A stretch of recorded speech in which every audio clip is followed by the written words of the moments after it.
ബാഷാൻ രാജാവായ ഓഗിനെ കൊന്നവൻ അവൻ്റെതായ എന്നേക്കുള്ളത്.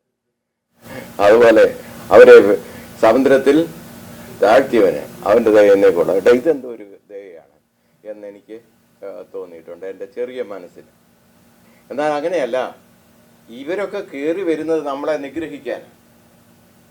ഒരു മഹാരാജാക്കന്മാർ കയറി വരികയാണ് എന്നെ വധിക്കാനെങ്കിൽ ആ ആളിന് നിഗ്രഹം കൊടുക്കുന്നത് എന്നെ സംബന്ധിച്ചിടത്തോളം ദയയാണ്. എന്നെ കൊന്നു മുടിക്കുന്നതിന് വേണ്ടി വലിയ അന്നത്തെ സൂപ്പർ പവറായ ഈജിപ്തിൻ്റെ രാജാവും കൂടെ പുറകെ വരുമ്പോൾ അവരെ സമുദ്രത്തിൽ ആഴ്ത്തുന്നത് എനിക്ക് ദയയാണ്, എന്നോടുള്ള ബന്ധത്തിൽ. അതിനെ വെച്ചുകൊണ്ടാണ് ഇസ്രയേലിൻ്റെ റെപ്രസെൻറ്റേറ്റീവായി ദാവീദ് ആ ഗാനം ചമയ്ക്കുന്നത്.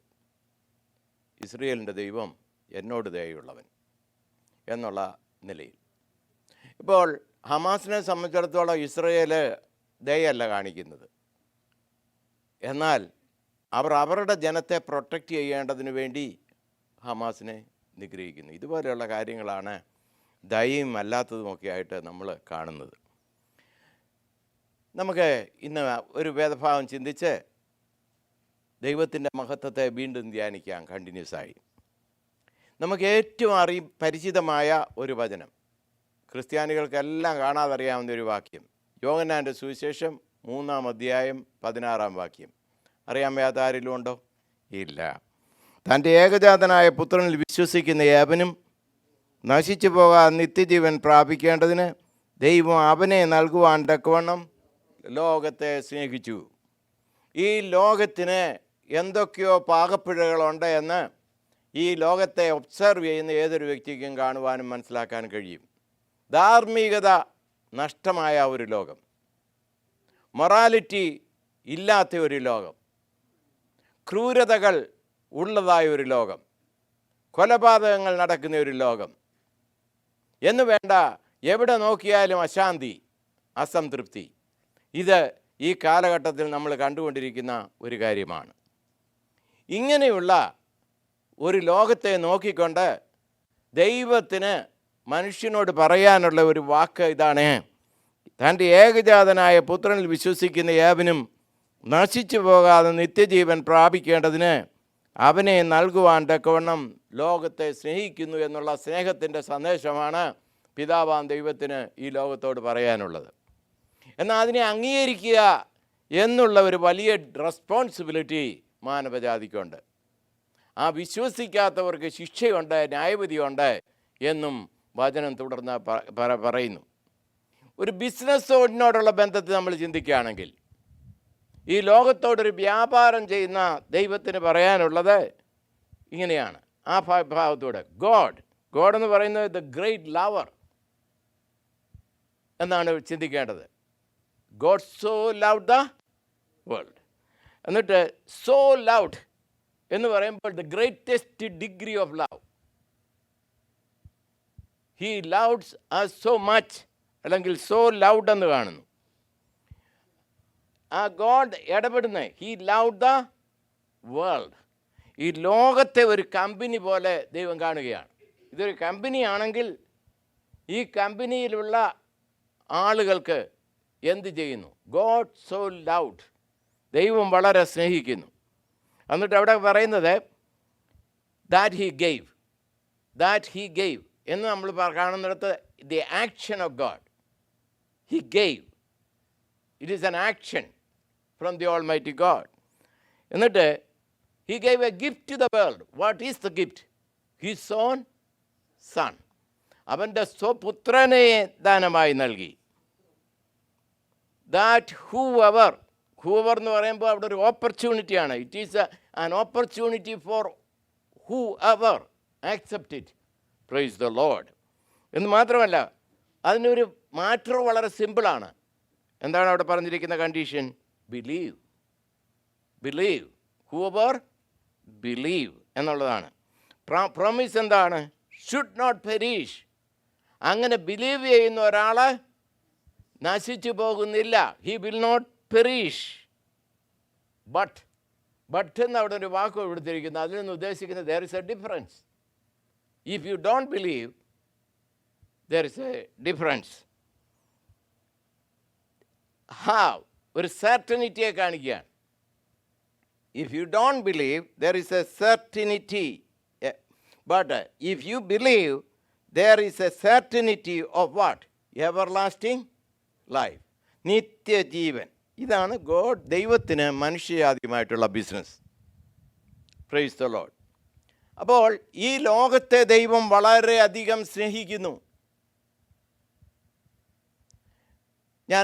നമ്മൾ പല പ്രാവശ്യം ചിന്തിച്ചിട്ടുണ്ട്, എണ്ണമറ്റ സ്റ്റാർസ് മിൽക്കി വേ തന്നെയുണ്ട്. അതുപോലെ എത്ര മിൽക്കി വേകളുണ്ട്.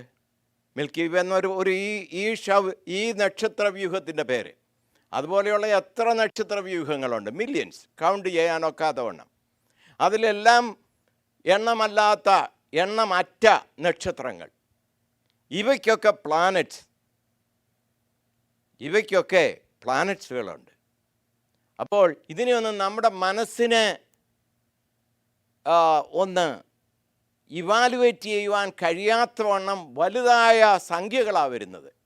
ഒരു കാൽക്കുലേറ്ററിലൊന്നും ഇതിനെ നമുക്ക് എഴുതി പഠിപ്പിക്കാൻ അല്ലെ കൗണ്ട് ചെയ്യാൻ ഒക്കാത്ത രീതിയിൽ എണ്ണമറ്റവയാണ്. Billions and billions and trillions ഒക്കെ ആയിട്ട് മൾട്ടിപ്ലൈ ചെയ്താൽ എന്തോ കിട്ടും? അതിനൊക്കെ അപ്പുറത്തായിട്ട് നിൽക്കുന്ന സംഖ്യകളാണ് ഈ പ്രപഞ്ചത്തിലെ പ്ലാനറ്റുകൾ. എന്നാൽ ഈ പ്ലാനറ്റുകളിൽ ദൈവത്തിന് സ്നേഹം തോന്നിയ ഒരു പ്ലാനറ്റാണ് സോളാർ സിസ്റ്റത്തിലെ ഈ ഭൂമി. ഇതിൽ വസിക്കുന്ന മനുഷ്യൻ. ഗോഡ് സോ ലവ്ഡ് എന്നാണ് പറയുന്നത് ഈ പ്രപഞ്ചത്തെ. ഹല്ലേലൂയ. നമ്മൾ വലിയ ഡിസ്റ്റർബൻസ് ഈ ഭൂമി കാണുന്നുണ്ട്. എവിടെ നോക്കിയാലും സമാധാനമില്ല. റഷ്യ 62-ലാണെന്ന് തോന്നുന്നു, ക്രൂഷ്ചോവ് ഉള്ള കാലത്ത് അവരുടെ ഈ ന്യൂക്ലിയർ പവർ അവർ ക്യൂബെ കൊണ്ടുവരാൻ നോക്കി. ക്യൂബ ഫ്ലോറിഡയിൽ നിന്ന് അധികം ദൂരമില്ല. അന്ന് കെന്നഡി ഭരിക്കുകയാണ്. കെന്നഡി പറഞ്ഞു 48 മണിക്കൂറിനുള്ളിൽ ഇവിടെ നിന്ന് മാറ്റിയില്ലെങ്കിൽ യുദ്ധം പ്രഖ്യാപിച്ചു. അവർ 48 മണിക്കൂറിനുള്ളിൽ മാറ്റി. ഇപ്പോൾ ഇവിടെ വീണ്ടും കൊണ്ടുവന്നിരിക്കുകയാണ് ന്യൂക്ലിയർ കപ്പാസിറ്റിയുള്ള ഷിപ്പുകളുമൊക്കെ ക്യൂബയിലേക്ക്. ഒരു യുദ്ധത്തിനുള്ള സന്നാഹം. ഇസ്രയേൽ ഹമാസുമായിട്ടുള്ള യുദ്ധം ഒരു ഇൻ്റർനാഷണൽ വാറായിട്ട് അല്ലെങ്കിൽ ഒരു തേർഡ് വേൾഡ് വാറായിട്ട് തീരത്തില്ലെന്ന് ആർക്ക് അറിയാം? എന്തെങ്കിലും ഒരല്പം പെശക് വന്നാൽ മതി, ഒരല്പം പാകപ്പഴക എവിടെയെങ്കിലും ഉണ്ടായാൽ മതി, അതൊരു ലോകമഹായുദ്ധത്തിലേക്ക് തിരിയാം. നമ്മൾ റഷ്യയുടെ ഇടപെടൽ, നമ്മളെ മിഡിൽ ഈസ്റ്റിലെ ക്രൈസിസ്, ഇതൊക്കെ കാണുമ്പോൾ 3-ാം ലോകമഹായുദ്ധം എപ്പോൾ വേണമെങ്കിലും ട്രിഗർ ചെയ്യപ്പെടാം എന്നുള്ളതൊരു, ഞാൻ പറയുന്നൊരു അതിശയോക്തിയല്ല, ചിന്തിക്കുന്ന ഏത് മനുഷ്യർക്കും മനസ്സിലാക്കാൻ കഴിയുന്നൊരു കാര്യമാണ്. Price the Lord. എന്നാൽ ദൈവം ഈ ഭൂമിയെ അബാൻഡൻ ചെയ്തിട്ടില്ല. ദൈവത്തിന് ഈ ഭൂമിയെ കെയർലെസ് ആയിട്ട് വിട്ടിട്ടില്ല. കാരണം എന്താണ്? He is the creator of mankind. He is the creator of the universe. Praise the Lord. എന്നാൽ നമ്മുടെ ദൈവത്തിനുള്ള പ്രത്യേകത എന്താണ്? He is a spirit. ദൈവത്തിനൊരു ശരീരമില്ലാത്തത് കൊണ്ടാണ് God can be anywhere. God can be everywhere at the same time. ഒരു body, എനിക്കൊരു ശരീരമുണ്ടെങ്കിൽ ഞാൻ ലിമിറ്റഡ് ആണ്. എനിക്കൊരു സമയത്ത് ഒരിടത്തെ ആയിരിക്കാൻ കഴിയും. എന്നാൽ ഞാനൊരു സ്പിരിറ്റ് ആയിരിക്കുന്നുവെങ്കിൽ എനിക്ക് എല്ലായിടത്തും ഇരിപ്പാൻ കഴിയും. അല്ലെങ്കിൽ ബൗണ്ടറീസ് ഇല്ലെങ്കിൽ ഐ ക്യാൻ ബി എനിവെയർ. എന്നാൽ God is a spirit, so he can be anywhere at any time. Hallelujah. അതാണ് ദൈവത്തിൻ്റെ പ്രത്യേകത. എന്നാൽ ഈ ദൈവത്തിൻ്റെ ഒരു പ്രത്യേകത, he is the same yesterday, today and for ever. He cannot change. ദൈവത്തിന് മാറ്റം വരാൻ പറ്റാത്ത ഒരാളാണ്. ഈ ദൈവം പറയുകയാണ്, നിങ്ങൾ ഈ ലോകത്തിൽ അനർത്ഥം കാണുന്നുണ്ടോ, ദോഷം കാണുന്നുണ്ടോ, തിന്മ കാണുന്നുണ്ടോ? There is a righteous judgment. ദൈവത്തിൻ്റെ ഒരു പ്രത്യേകത, he is a loving God. Loving God ആണെങ്കിൽ ജഡ്ജ്മെൻ്റ് എന്ന് പറയുന്നത് അതിൻ്റെ ഒരു സൈഡ് ഇഫക്റ്റാണ്. എനിക്ക് സ്നേഹമുള്ളവരെ ഉപദ്രവിക്കുന്നവരോട് ഞാൻ പ്രതികരിക്കുന്നില്ലെങ്കിൽ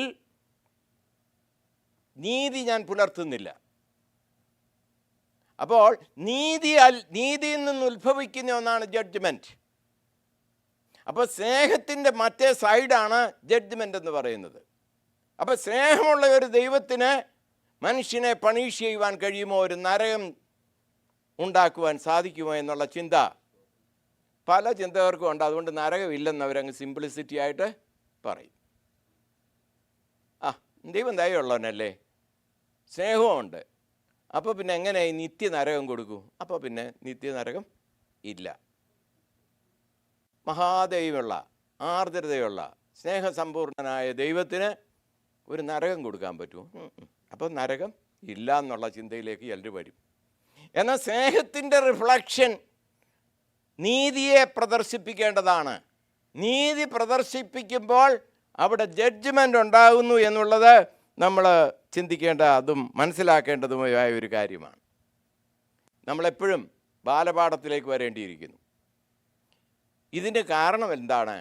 ഏദനിലെ തെറ്റാണ്.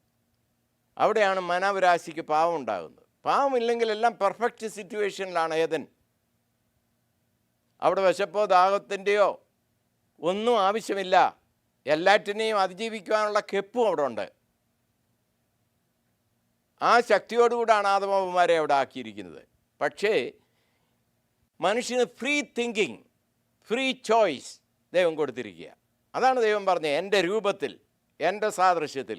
ദൈവത്തിന് തനതായി ചിന്തിക്കുവാനുള്ള ചിന്താശക്തി ഉള്ളതുപോലെ തന്നെ സ്വയമായി ചിന്തിക്കുവാനും തീരുമാനം കൈക്കൊള്ളുവാനുമുള്ള കഴിവോടുകൂടാണ് ദൈവം മനുഷ്യനെ കൊടുത്തത്. അതുകൊണ്ടാണ് ദൈവം ഇല്ല എന്ന് മുഖത്ത് നോക്കിക്കൊണ്ട് ദൈവത്തോട് പറഞ്ഞാലും ദൈവം അവനെ സ്നേഹിക്കുന്നു. അത് ദൈവത്തിൻ്റെ സ്വഭാവമാണ്. അങ്ങനെ പറയാൻ അവന് കഴിയുന്നത്, അങ്ങനെ ചിന്തിക്കണമെങ്കിൽ ചിന്തിക്കാനുള്ള എബിലിറ്റിയും അവന് കൊടുത്താണ് ദൈവം കൊടുത്തിരിക്കുന്നത്, ഫ്രീ തിങ്കിങ്. അതുകൊണ്ടാണ് രക്ഷ നഷ്ടപ്പെടുമോ നഷ്ടപ്പെടത്തില്ലയോ എന്നുള്ള ചിന്ത പലപ്പോഴും പലരുടെയും മതപണ്ഡിതന്മാരുടെ അല്ലെ വേദപഠിതാക്കളുടെ ഇടയിൽ വരാറുണ്ട്. രക്ഷ നഷ്ടപ്പെടുമോ? ദൈവം നഷ്ടപ്പെടത്തില്ലേ? അപ്പോൾ ദൈവം നിത്യജീവൻ കൊടുക്കാനായിട്ടാണ് സാൽവേഷൻ കൊടുക്കുന്നത്, അവൻ്റെ രക്ഷ നഷ്ടപ്പെടുത്താനല്ല. എന്നാൽ ഫ്രീ തിങ്കിങ്ങോടുകൂടെയാണ് ദൈവം അവനെ സൃഷ്ടിച്ചിരിക്കുന്നത്. അതുകൊണ്ട് എനിക്ക് രക്ഷ വേണ്ട എന്നവൻ ചിന്തിക്കുകയും എനിക്കിതിൽ നിന്ന് പിന്മാറണമെന്ന് അവൻ ചിന്തിക്കുകയും ചെയ്താൽ അതിനുള്ള സ്വാതന്ത്ര്യം അവന് ദൈവം കൊടുത്തിട്ടുണ്ട്. ഇല്ല, ഞാൻ നിന്നെ പിടിച്ചു വെക്കുമെന്ന് ദൈവം പറയത്തില്ല. ഏത് സാഹചര്യത്തിലും അവൻ എന്ത് കൊടുത്തിട്ടുണ്ട്? തീരുമാനശക്തി ദൈവം കൊടുത്തിട്ടുണ്ട്. ദൈവം ഒരുവനെ രക്ഷിക്കുന്നത് നിത്യരക്ഷയ്ക്ക് വേണ്ടിയാണ്, അത് യാതൊരു സംശയമില്ല. നിങ്ങളെ എൻ്റെ ഉള്ളം കയ്യിൽ വരച്ചിരിക്കുന്നു. പിശാചിന് അതിൽ നിന്ന് നിങ്ങളെ പിടിച്ചുകൊണ്ട് പോകാനൊക്കത്തില്ല, കാരണം എൻ്റെ ഉള്ളം കയ്യിലാണ് ഇരിക്കുന്നതെന്ന് ദൈവം പറയുന്നു. പക്ഷെ നിനക്കൊരു ചോയ്സ് ഉണ്ട്, നിനക്ക് പിന്മാറാം ഏത് കണ്ടീഷനിലും. 1000 ആണ്ട് വർഷം സാത്താനെ തടങ്കലിലാക്കിക്കൊണ്ട് ദൈവത്തിൻ്റെ റെപ്രസെൻറ്റേറ്റീവായി ശരീരമുള്ള ക്രിസ്തയേശു ഈ ലോകത്തെ അടക്കി വാഴുമ്പോൾ എന്തെങ്കിലും ദോഷമുണ്ടോ ലോകത്തിൽ? പരീക്ഷിക്കാൻ ആരില്ല? സാത്താനില്ല, ഒന്നിനും കുറവില്ല. ഇരുമ്പുകോൽ കൊണ്ട് മേയ്ക്കുന്നവൻ റൂൾ ചെയ്യുന്നത് കൊണ്ട് യാതൊരു ഭരണത്തിൽ ക്രമക്കേടുമില്ല. എന്നാൽ അല്പകാലത്തേക്ക് സാത്താനെ ഒന്ന് അഴിച്ചുവിടും. കാരണം ഈ 1000 ആണ്ടിലും മനുഷ്യന് ജന്മം കൊടുക്കുന്നുണ്ട്. ഈ ലോകം സാധാ ശരീരമുള്ള മനുഷ്യർ ഇവിടെ ഉണ്ട്. യേശു ഭരിക്കുന്നു, സഭ ക്രിസ്തുവിനോടുകൂടെ സിംഹാസനത്തിലിരിക്കുന്നു. എന്നാൽ ശരീരമുള്ള മാനവരാശികൾ ഇവിടെ ഉണ്ട്, സാധാ ശരീരമുള്ളവർ. അവർക്ക് മൾട്ടിപ്ലിക്കേഷനുണ്ട്. എന്നാൽ ഈ 1000 ആണ്ട് കഴിഞ്ഞ് പിശാചിനെ അല്പകാലത്തേക്ക് അഴിച്ചുവിടുമ്പോൾ അവരുടെ മനസ്സിൽ പല ചിന്തകളും കൊണ്ടുവരും. ഒരു റബലിയൻ പിന്നെയും നടക്കും. എന്നാൽ ക്രിസ്തുവിൻ്റെ വായിൽ നിന്നുള്ള വാള് പുറപ്പെട്ട് അവരെ നശിപ്പിക്കുന്നു, അവരെ അഗ്നി ജ്വാല ഉള്ള നരകത്തിലേക്ക് തള്ളിയിടുന്നു എന്നൊക്കെ നമ്മൾ കാണുന്നു. അപ്പോൾ ഏത് കാലഘട്ടത്തിലും ഏറ്റവും പെർഫെക്റ്റ് റൂൾ നടന്ന ഏതെങ്കിലും ഇനിയും 1000 ആണ്ട് യേശു ഭരിക്കുന്ന ഏറ്റവും നല്ല കാലഘട്ടം, പിശാച് പോലും ഇവിടില്ല. അങ്ങനെയുള്ള കാലഘട്ടത്തിന് ശേഷം പിശാച് അല്പകാലത്തേക്ക് വരുമ്പോഴും ഇടറിപ്പോകുന്ന മാനവരാശിയുണ്ട്. കാരണം ഈ പ്രശ്നങ്ങളെല്ലാം ഇരിക്കുന്ന മനുഷ്യൻ്റെ തലയിലാണ്. ചിന്തിക്കുവാൻ നമ്മൾ തലയെന്നൊക്കെ പറയും, പക്ഷെ മൈൻഡ് എന്ന് പറയും. മൈൻഡ് എവിടെയാണെന്ന് ചോദിച്ചാൽ തലയിലാണെന്നൊക്കെ അങ്ങ് തോന്നിപ്പോവും. മനുഷ്യൻ്റെ മൈൻഡ് എവിടെ ഇരിക്കുന്നത്? ഞാൻ ആരോടും പ്രത്യേകം ചോദിക്കുന്നില്ല. കാരണം നമുക്ക് ആർക്കും മനസ്സെവിടെ ആയിരിക്കുന്ന അറിയത്തില്ല. മനസ്സെന്ന് തോന്നുമ്പോൾ നമുക്ക് ഹൃദയത്തിൻ്റെ ഭാഗത്തോട്ടൊരു തോന്നൽ വരും, ഇതാണോ എന്ന്. അപ്പോൾ മൈൻഡ് അല്ല, ചിലർ ചിന്തിക്കുക അല്ല മൈൻഡ് ബ്രെയിനുമായിട്ട് കണക്റ്റഡാണ്, ചിലർ അല്ലല്ല. മൈൻഡ് എന്ന് പറയുമ്പോൾ അത് ഹാർട്ടുമായിട്ടാണ്, ഹൃദയത്തോട് കണക്ട് ചെയ്തു അത് പറയുന്നുണ്ടല്ലോ. ഇങ്ങനെയൊക്കെയുള്ള പല ചിന്തകൾ അതെവിടാണെങ്കിലും അതല്ല. ഈ മൈൻഡ് എന്ന് പറയുന്നത് നമ്മുടെ ശരീരത്തിൽ മൊത്തം അധിവസിക്കുന്ന ഒരു പ്രതിഭാസമായിരുന്നാലും നമ്മുടെ ആത്മാവ് പോലെ തന്നെ ആത്മാവ് ശരീരത്തിൻ്റെ എവിടെ ആയിരിക്കുന്നെന്ന് ചോദിച്ചാൽ ആർക്ക് പറയാൻ പറ്റും ഇവിടാന്ന്? നമുക്കൊരു ആത്മാവുണ്ടെന്നുള്ളതിന് സംശയമില്ല. എന്ന് പറയുന്നത് പോലെ മൈൻഡ് എവിടെ ഇരിക്കുന്നെന്ന് ചോദിച്ചാലും ചിന്തയുമായിട്ട് കണക്ട് ചെയ്യുന്നത് കൊണ്ട് ചിന്ത തലയിലാന്നുള്ളൊരു തോന്നലുള്ളത് കൊണ്ട് അങ്ങനെയൊക്കെ നമുക്ക് തോന്നിയെടുക്കാമെന്നുള്ളതേ ഉള്ളൂ. Praise the Lord. മൈൻഡാണ് പ്രശ്നക്കാരൻ. അത് പ്രശ്നം ദൈവികമാണ്. അത് പ്രശ്നമാണെങ്കിൽ ആക്കാമെങ്കിൽ. കാരണം സ്വയം ചിന്തിക്കാനും ആ ചിന്തയെ പ്രവൃത്തിപഥത്തിൽ കൊണ്ടുവരുവാനുമുള്ള കഴിവുള്ള ഒരാളാണ് ദൈവം. ആ ദൈവം മനുഷ്യനെ സൃഷ്ടിച്ചത് അതേ ക്വാളിറ്റിയുള്ള മനുഷ്യനെയാണ് സൃഷ്ടിച്ചത്, രൂപത്തിലും സാദൃശ്യത്തിലും. Praise God. ഒരു കാക്ക കൂടുണ്ടാക്കുമ്പോൾ അതിൻ്റെ ഒരു മാസ്റ്റർ മൈൻഡ് ഒന്നുമില്ല. കൂടുണ്ടാക്കണം, അതിന് ചില ഇൻസ്റ്റിങ്ക്റ്റ് ഉണ്ട്. ആ കമ്പെടുക്കണം, അതിവിടെ കൊണ്ടുവെക്കുന്നു, ഈ കമ്പെടുക്കുന്നു, അത് ഇവിടുന്ന് ഒരു കച്ചിത്തിരുമ്പ് കണ്ട അത് കൊണ്ടുവെക്കുന്നു. അതിൻ്റെ ദൈവം കൊടുത്തിരിക്കുന്ന ഇൻസ്റ്റിങ്ക്റ്റിനനുസരിച്ച് അത് ചെയ്യുക.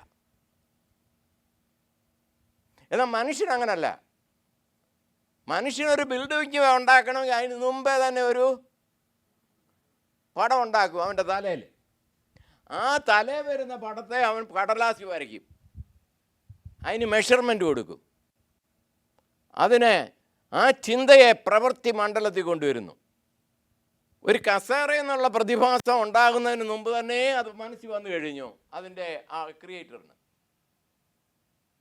അതിനെ പിന്നെ അവൻ ഒരുപക്ഷെ കടലാസിൽ വരയ്ക്കും, അതിനുശേഷം അത് ആക്ഷനിൽ കൊണ്ടുവന്ന് ഇരിക്കാവുന്ന ഒരു സാധനമാക്കി അവനെ രൂപകൽപ്പന ചെയ്ത് ഉണ്ടാക്കുന്നു. Price the Lord. ഇതുപോലെ ഒരു രൂപകൽപ്പന ചെയ്യാൻ മൃഗങ്ങൾക്ക് കഴിയില്ല. അവരുടെ ഇൻസ്റ്റിങ്ക്റ്റിന് അവർ ചെയ്യുന്നു എന്നുള്ളതേ ഉള്ളൂ ചില കാര്യങ്ങൾ. എന്നാൽ ദൈവം ചിന്തിക്കുന്നത് പോലെ ചിന്തിക്കുകയും ചിന്തയ്ക്കനുസരിച്ച് പ്രവർത്തിക്കുകയും ചെയ്യാനുള്ള കഴിവ് ദൈവം മനുഷ്യന് കൊടുത്തിട്ടുണ്ട്. എന്നാൽ അവൻ്റെ സെൽഫ് അവനെ കൺട്രോൾ ചെയ്യുന്നിടത്തോളം അതിനെ ദോഷ വഴികളിലേക്ക് നയിക്കാനുള്ള കെപ്പും അവനുണ്ട്. എന്നാൽ ദൈവിക ചിന്തയ്ക്ക് വിധേയപ്പെടുത്തി അതിനെ നയിക്കുന്നുവെങ്കിൽ അത് ദൈവിക പ്ലാനിൽ കൊണ്ടുവരുവാൻ സാധിക്കും. അതിന് വേണ്ടത് മനുഷ്യാത്മാവല്ല, എൻ്റെ ആത്മാവ് മൈൻഡ് ദൈവത്തിൻ്റെ ആത്മാവുമായിട്ട് ഏകീകരിക്കപ്പെട്ടിട്ട് ദൈവം ചിന്തിക്കുന്നത് പോലെ ചിന്തിക്കുവാനും പ്രവർത്തിപ്പാനും നമ്മൾ വശംബദ്ധരാകുമ്പോൾ, നമ്മൾ കീഴ്പ്പെടുമ്പോൾ ദൈവം അതിന് നമ്മെ ഇടയാക്കുന്നു. അതിന് ഞാൻ സാധാരണ പറയാറുള്ളത് പോലെ 2 വഴികളേ ഉള്ളൂ ഷോർട്ട് കട്ട്. ഒന്ന് വചനം വായിക്കുക, ദൈവം പറഞ്ഞിരിക്കുന്നത് എന്താണെന്ന് അതിൽ വെളിപ്പെടുത്തിയിട്ടുണ്ട്. 2 പ്രാർത്ഥനയിൽ ജാഗരിക്കുക, ദൈവത്തിൻ്റെ ആത്മാവ് നമ്മളെ നേർവഴിക്ക് നടത്തും, ദൈവഹിതത്തിന് വിധേയപ്പെട്ടു പോവുക. ഈ 2 മാർഗമല്ലാതെ വേറെ യാതൊരു മാർഗവുമില്ല ദൈവഹിതത്തിന് കീഴ്പ്പെടുവാൻ.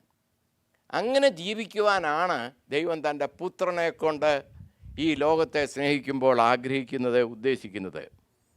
Price the Lord. മനുഷ്യനെ ദൈവം സൃഷ്ടിച്ചത് തന്നെ തൻ്റെ സ്നേഹമൊന്ന് പ്രദർശിപ്പിക്കാനാണ്. തൻ്റെ സ്വഭാവമാണ് സ്നേഹം. ഇനർട്ട് സ്റ്റേജിൽ ഇരിക്കാനല്ല. എനിക്ക് മനസ്സ് വലിയ സ്നേഹമാണ് ചിലർ പറയും, പക്ഷേ അതങ്ങോട്ട് പ്രദർശിപ്പിക്കാൻ അറിയത്തില്ല എന്ന് പറയും. അതൊക്കെ വെറും എക്സ്ക്യൂസ് പറയുകയാണ്.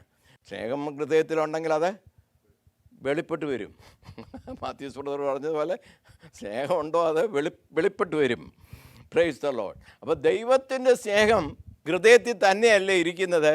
ദൈവം അത് വെളിപ്പെടുത്താനായിട്ട് പ്രപഞ്ചത്തെ സൃഷ്ടിച്ചതിന് ശേഷം മനുഷ്യനെ സൃഷ്ടിച്ചത് അതൊന്ന് കൂടുതൽ വെളിപ്പെടുത്താനാണ്. ദൈവസ്നേഹം ഏറ്റവും വെളിപ്പെടുന്നത് എവിടെയാണ്? ക്രൂശിലാണ്, അല്ലേ? ദൈവസ്നേഹത്തെ നമുക്ക് മറ്റൊന്നിലും കാണാൻ കഴിയുന്നതിലുപരിയായി കാണാൻ സാധിക്കുന്നത് കാൽവറി ക്രൂശിലാണ്.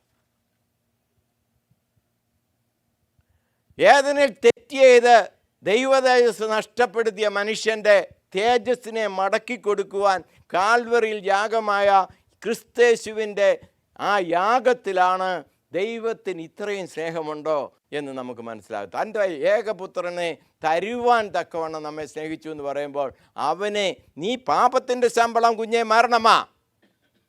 നീ എത്ര നല്ലവനായിട്ട് ആക്ട് ചെയ്താലും, നീ ഒരു സൗമ്യനായിട്ട് ആളുകൾക്ക് തോന്നിയാലും നിന്നിൽ പാപമുണ്ട്. സോ അതിൻ്റെ എൻഡ് എന്തായിരിക്കും? പാപത്തിൻ്റെ ശമ്പളം മരണം. അതിൽ നിന്നുള്ള ആ ശിക്ഷയെ വഹിക്കുവാനുള്ള കെപ്പ് മനുഷ്യനില്ല. മനുഷ്യകുലത്തിൽപ്പെട്ട ഒരു വ്യക്തിക്ക് പോലും ആ പാപത്തിന് പ്രായശ്ചിത്തം ചെയ്യാൻ കെപ്പില്ല. പാപത്തിൻ്റെ ശമ്പളം മരണമാണ്. ആ മരണത്തിന് വേറൊരുവന് മരിക്കാൻ കഴിയത്തില്ല. മരിച്ചാലും അതിൽ നിന്ന് വിമുക്തമാകുകയില്ല. ഞാൻ നാട്ടിൽ കഥ കേട്ടിട്ടുണ്ട്. ഒരിക്കൽ ഒരു മോശക്കാരനായ സഹോദരനുള്ള ഒരു ബ്രദർ, അവൻ പോയി ഒരുത്തനെ കൊന്നു. ഈ ചോര പുരണ്ട കത്തിയും രക്തം പുരണ്ട വസ്ത്രവും ഒക്കെ ആയിട്ട് അവൻ വീട്ടിൽ കടന്നു വന്നു. അപ്പോൾ അവിടെ രക്ഷിക്കപ്പെട്ട ഒരു ദൈവപൈതലുണ്ട്, അവനൊരു സഹോദരനായിട്ട്. അപ്പോൾ അവൻ പറഞ്ഞു, എടാ കുഞ്ഞെ, നീ ഇതിങ്ങനെ ഊരി എനിക്ക് തന്നേരെ. ഞാൻ ജയിലിൽ പോയാലും കൊല്ലപ്പെട്ടാലും ഞാൻ എവിടെ ചെല്ലുമെന്ന് എനിക്കറിയാം. അതുകൊണ്ട് നീ രക്ഷപ്പെട്ടു, നിൻ്റെ വസ്ത്രമൊക്കെ ഊരി എനിക്കിതാ, ആ കത്തി ഇങ്ങനെ വന്നേക്കാൻ പറഞ്ഞു. ഞാൻ ഈ കഥ കേട്ടിട്ടുണ്ട്. നടന്നതാണോ അല്ലയോ എന്ന് എനിക്കറിഞ്ഞുകൂടാ. അപ്പോൾ ഈ ഒരുത്തനെ കൊലപ്പെടുത്തിയ സഹോദരൻ ഓടി രക്ഷപ്പെട്ടു. ഈ വസ്ത്രമൊക്കെ ഊരി അവിടെ വെച്ച് ചേട്ടൻ്റെ ഉടുപ്പുമൊക്കെ ഇട്ടുകൊണ്ട് അവനെ ഓടി രക്ഷപ്പെട്ടു. മറ്റേ ബ്രദറ് ഇതെല്ലാം അണിഞ്ഞ് കത്തിയുമായിട്ട് അവിടെ മേശപ്പുറത്ത് വെച്ചിട്ട് അവിടെ ഇരിക്കുക. അപ്പോൾ പോലീസ് മണത്തറിഞ്ഞ് അവിടെ വന്നപ്പോൾ ഇവനെ പിടിച്ചുകൊണ്ടുപോയി തൊണ്ടിയോടുകൂടെ ഇവനെ പിടിച്ചതുകൊണ്ട് അവൻ ജയിലിലടയ്ക്കപ്പെട്ടു. ഒടുവിൽ അവനെ തൂക്കി കൊലമരത്തിൽ അവൻ കൊല്ലപ്പെട്ടതായി ഞാൻ ഒരു കഥ കേട്ടിട്ടുണ്ട്.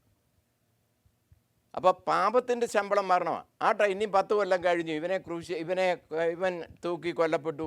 10 കൊല്ലം കഴിഞ്ഞിട്ട് മറ്റേ ആളെന്ന് പറയാമെന്ന് വിചാരിച്ചു. അല്ല, ഞാനായിരുന്നു ചെയ്തത് എന്ന് പറഞ്ഞാൽ പിന്നെ ഇവനെ കൊല്ലാൻ സാധിക്കുമോ? ഒരു കൊലപാതകത്തിന് ഒരു ശിക്ഷയേ ഉള്ളൂ. ആ ശിക്ഷ ഓൾറെഡി ഒരാളെ ഏറ്റതുകൊണ്ട് ഇനി ഇവൻ സത്യം പറഞ്ഞാലും കുറേ കഴിഞ്ഞ് പറഞ്ഞാൽ ഇവനെ കയറ്റത്തില്ല. അപ്പോൾ എൻ്റെ പാപത്തിന് പരിഹാരമായി സ്വർഗത്തിൻ്റെ മകുടം വിട്ട് താണഭൂമിയിലേക്ക് കടന്നു വന്ന ക്രിസ്തേശു, പാപമൊഴികെ സകലത്തിലും നമുക്ക് സമനായവൻ, പക്ഷെ പാപം തീണ്ടാത്തവൻ, എനിക്ക് പകരം യാഗമായി ഇതിനെ ഞാൻ വിശ്വസിച്ചേറ്റെടുക്കുന്നതോടുകൂടി എനിക്ക് നാശകരമായ നിത്യ നരകത്തിൽ നിന്ന് എനിക്ക് രക്ഷ കിട്ടുന്നു. ഇതാ സിമ്പിൾ ഗോസ്പൽ എന്ന് നമ്മൾ അറിയപ്പെടുന്നത്. ഇതാണ് സിമ്പിളായിട്ടുള്ള സുവിശേഷം. അപ്പോൾ അവിടെ കിടന്നുകൊണ്ട് യേശു പറഞ്ഞ ചില കാര്യങ്ങളുണ്ട്. It is finished. കർത്താവ് പറഞ്ഞ 7 വായ്മൊഴികളെക്കുറിച്ചൊക്കെ നമ്മൾ വായിക്കുകയും പഠിക്കുകയൊക്കെ ചെയ്യുന്നവരാണ്. ഒന്ന്, ഇറ്റ് ഈസ് ഫിനിഷ്ഡ്. മാനവരാശിയുടെ പാപത്തിൻ്റെ ശമ്പളമായി ഏൽക്കേണ്ട മരണം, ആ ശിക്ഷ ഫിനിഷ് ചെയ്യപ്പെട്ടു. അതിൻ്റെ പരിഹാരം ഞാനിപ്പോൾ വരുത്തിയിരിക്കുന്നു. It is finished. അതാണ് ആ വാഴ്മൊഴിയുടെ അർത്ഥം. 2, കർത്താവ് പറഞ്ഞ വേറൊരു വാക്കാണ് ഐ തേഴ്സ്റ്റ്. എനിക്ക് ദാഹിക്കുന്നു. മാനവ സമൂഹം എൻ്റെ മക്കളാണ്. അവർക്ക് വേണ്ടിയുള്ള ദാഹം, ഐ തേഴ്സ്റ്റ്. അവിടെ കിടന്നുകൊണ്ട് പറയുകയാണ്, എൻ്റെ പിതാവേ, നീ എന്നെ കൈവിട്ടതെന്ത്? നിത്യത മുതൽ ബേദലഹേം വരെ വേർതിരിയാത്ത പുത്രൻ, ബേദലഹേം തൊട്ട് കാൽവറി വരെ ഒന്നിച്ചിരുന്ന മനുഷ്യപുത്രൻ ഇപ്പോൾ പറയുകയാണ് പിതാവ് പിന്മാറിയെന്നാണ് പറയുന്നത്. ലോകത്തിൻ്റെ പാപത്തെ തന്നിലേക്ക് താൻ ഗത്സമനയിൽ ആവഹിക്കുകയാണ്. അതിന് മുമ്പായിട്ട് പറയുകയാണ്, പിതാവേ, കഴിയുമെങ്കിൽ ഈ പാനപാത്രമെങ്കിൽ നിന്ന് നീക്കണമേ. ഈ മനുഷ്യരാശിയുടെ പാപമെന്ന ആ കാസ ഞാൻ കുടിക്കണമെന്നാണ് ചോദിക്കുന്നത്. അതുകൊണ്ടാണ് ചോദിക്കുന്നത്, ഇതിനല്ലാതെ വേറെ എന്തെങ്കിലും വഴിയുണ്ടോ? കഴിയുമെങ്കിൽ ഈ പാനപാത്രം എങ്കിൽ നിന്ന് നീക്കണമേ. ഉത്തരം നോ. അപ്പോൾ യേശു ലോകത്തിലുള്ള സകല മാനവരാശിയുടെയും പാപത്തെ ഒരു കാസായിൽ അല്ലെങ്കിൽ ഒരു കപ്പിൽ ഒരു പാനീയമായിട്ടാക്കി വെച്ചാൽ ആ പാപത്തെ താൻ ഏറ്റെടുക്കുന്നു. അങ്ങനെ അതിനെ ആവഹിക്കുന്നവനായ ക്രിസ്തേശു. പിതാവിൻ്റെ ഒരു സ്വഭാവം എന്താ? അവൻ പാപത്തെ വെറുക്കുന്നു. പിതാവ് വിട്ടുമാറി. അപ്പോഴങ്ങനെയാണ് നമ്മൾ മനസ്സിലാക്കുന്നത്, ദൈവത്വത്തിൽ ഒരു ത്രിത്വമുണ്ട്. ഹല്ലേലൂയ. പിതാവും പുത്രനും ഒന്നായിരിക്കുമ്പോൾ തന്നെ there is a one in unity but there is two person. പരിശുദ്ധാത്മാവിനെ കുറിച്ച് നമ്മൾ കാണുമ്പോൾ പിതാവിനോട് തുല്യൻ, പുത്രനോട് തുല്യൻ, പക്ഷേ പരിശുദ്ധാത്മാവിന് ഒരു വ്യക്തിത്വമുണ്ട്. അതാണ് ത്രിത്വം എന്ന് പറയുന്നത്. വൺ ഇൻ യൂണിറ്റി, എന്നാൽ ഒന്ന് മറ്റേതല്ല. അപ്പോൾ കർത്താവായ ക്രിസ്തേശു പാപത്തെ തന്നിലേക്ക് ആവഹിച്ചു കഴിയുമ്പോൾ പിതാവ് അവനെ ഒഴിയുകയാണ്. അതുകൊണ്ടാണ് എന്നെ കൈവിട്ടതെന്ത് എന്ന് കർത്താവ് പറയുന്നത്. ആർക്ക് വേണ്ടിയാ? നമ്മളെ കൈവിടാതിരിക്കേണ്ടതിന് വേണ്ടി. പാപികളായ മാനവരാശിയെ കൈവിടാതിരിക്കപ്പെടേണ്ടതിന് വേണ്ടി പുത്രനായ ക്രിസ്തേശു കൈവിടപ്പെട്ടു എന്ന് നമുക്ക് മനസ്സിലാക്കാൻ സാധിക്കും. എന്നാൽ അവിടെ കിടന്നുകൊണ്ടും താൻ കെയർഫുള്ളാണ്. Woman, this is your son. John, this is your mother. ആ ക്രൂശെ കിടക്കുമ്പോഴും തൻ്റെ മാതാവിനെക്കുറിച്ചുള്ള കെയർ, ജന്മം കൊടുത്ത അമ്മയെക്കുറിച്ചുള്ള കെയർ അവിടെ ഉണ്ട്. അതുപോലെ യോഹന്നാനോട് പറയുന്നത്, നീ മറിയോട് പറയുന്നത്, ഇത് നിൻ്റെ പുത്രനാണ്, എനിക്ക് പകരം ഞാൻ ചെയ്യേണ്ട റെസ്പോൺസിബിലിറ്റി ജോൺ ചെയ്തോളൂ. ആ ക്രൂശിൽ കിടന്നുകൊണ്ട് പറയുകയാണ്. യേശുവിന് എപ്പോഴും പറയാൻ ഒറ്റ മെസ്സേജേ ഉള്ളായിരുന്നു, റിപ്പൻറ്റ് എന്നുള്ളതായിരുന്നു യേശുവിൻ്റെ മെസ്സേജ്. ആദ്യമായിട്ട് യേശു ക്രിസ്തു പറയുന്ന മെസ്സേജ് റിപ്പൻറ്റ്. മാനവരാശിയെ, നിങ്ങൾ പാപികളാണ്. യഹൂദജാതി ഏറ്റവും മര്യാദയ്ക്ക് ആ കാലത്ത് ജീവിക്കുന്ന ഒരു ജനസമൂഹമാണ്. ഒരു ലോയും ഓർഡറും ഒക്കെ ഉള്ള ഒരു ഡിസിപ്ലിനുള്ള ജനസമൂഹം. എന്നാൽ ആ ജനസമൂഹത്തോട് നോക്കിക്കൊണ്ട് യേശുവിന് പറയാനുള്ളത്, നിങ്ങൾ മാനസാന്തരപ്പെടണം. ഏത് വ്യക്തിക്കും അനിവാര്യമായ ഒരു ഘടകമാണ് മാനസാന്തരപ്പെടുക എന്നുള്ളത്. Praise God. ആ കാൽവറി കിടന്ന ക്രൂശി കിടന്ന ഒരു കള്ളന് മാനസാന്തരം ഉണ്ടായി. അവൻ മറ്റേ കള്ളനോട് പറയുകയാണ്, സമശിക്ഷാവധിയിലായിട്ടും നീ ഇവനെ നിന്ദിക്കുന്നുവോ? നമ്മൾ ഒരേ ശിക്ഷയിലാണ്. നമ്മൾ ചെയ്തിട്ടുള്ളത് പോലെ ഒരു ദോഷം ഇവൻ ചെയ്തിട്ടില്ല. എന്നിട്ടാണ് ആ മാനസാന്തരം വന്ന ആ കള്ളം പറഞ്ഞ യേശുവിനോട് പറയുകയാണ്, നീ രാജ്യത്വം പ്രാപിച്ച് മടങ്ങി വരുമ്പോൾ എന്നെയും ഓർക്കണമേ. യേശു അവനോട് മറുപടി പറയുന്നത് എന്താണെന്നറിയാമോ? ഞാൻ രാജ്യത്വം പ്രാപിച്ച് മടങ്ങി വരുമ്പോൾ മാത്രമല്ല, ഇന്ന് നീ എന്നോടുകൂടെ പറുദീസയിലിരിക്കും. മാനസാന്തരപ്പെടുന്ന ഒരു വ്യക്തിയെ പറുദീസയ്ക്ക് യോഗ്യതയുള്ളവനാക്കി തീർക്കുവാൻ ഈ സ്വർഗം വിട്ട് താണിറങ്ങി ഭൂമിയിലേക്ക് വന്നവനായ ക്രിസ്തേശുവിനല്ലാതെ ആർക്കും സാധിക്കത്തില്ല. ഹല്ലേലൂയ. ഇന്ന് നീ എന്നോടുകൂടെ പറുദീസയിലിരിക്കും. സമയക്കുറവിനായി ഞാൻ കൂടുതൽ പറയുന്നില്ല. എന്നാൽ നമുക്കൊരു ദൗത്യമുണ്ട്. നമ്മുടെ ദൗത്യം എന്താണ്? ഈ എനിക്ക് പകരക്കാരനായി യാഗമായി തീർന്ന യേശുവിനെ ജീവിതത്തിൽ സ്വന്തമായ കർത്താവ്, എൻ്റെ സ്വന്തം കർത്താവും രക്ഷിതാവുമായി അംഗീകരിക്കുകയും അവൻ ലോകത്തോട് പറയുന്ന ദൗത്യം പറയുവാൻ എൻ്റെ നാവിനെ ഉപയോഗിക്കുകയും കർത്താവ് ചെയ്യുന്ന പ്രവൃത്തിയെ മറ്റുള്ളവർക്ക് വേണ്ടി ചെയ്യുവാൻ ഏൽപ്പിച്ചു കൊടുക്കുകയും ചെയ്യുന്ന ദൗത്യമാണ് നമുക്കുള്ളത്. നമ്മൾ സങ്കീർത്തനത്തിലൂടെ അതാ കേട്ടത്. നമുക്കുള്ള ഉത്തരവാദിത്വം മറ്റുള്ളവർക്ക് വേണ്ടി ചെയ്യേണ്ടത് നമുക്ക് ചെയ്യാൻ കഴിയണം. മാനസാന്തരപ്പെടാൻ വേറെ വഴിയൊന്നുമില്ല. ആകാശത്തിന് കീഴിൽ മനുഷ്യരുടെ ഇടയിൽ നൽകപ്പെട്ട യേശുവിൻ്റെ നാമമല്ലാതെ വേറൊരു നാമവുമില്ല. റോമാലേഖനത്തിൽ നമ്മൾ വായിക്കുന്നു, വിശ്വാസം കേൾവിയാലും കേൾവി ദൈവത്തിൻ്റെ വചനത്തിലൂടെയും കടന്നു വരുന്നു. അപ്പം ദൈവത്തിൻ്റെ വചനത്തെ, മാറ്റമില്ലാത്ത വചനത്തെ മറ്റുള്ളവരോട് സാക്ഷിയിൽ കൂടെ പറയുവാൻ നമുക്ക് കഴിയണം. നമ്മുടെ പ്രവൃത്തിയിൽ യേശുവിൻ്റെ സ്നേഹത്തെ വെളിപ്പെടുത്താൻ കഴിയണം.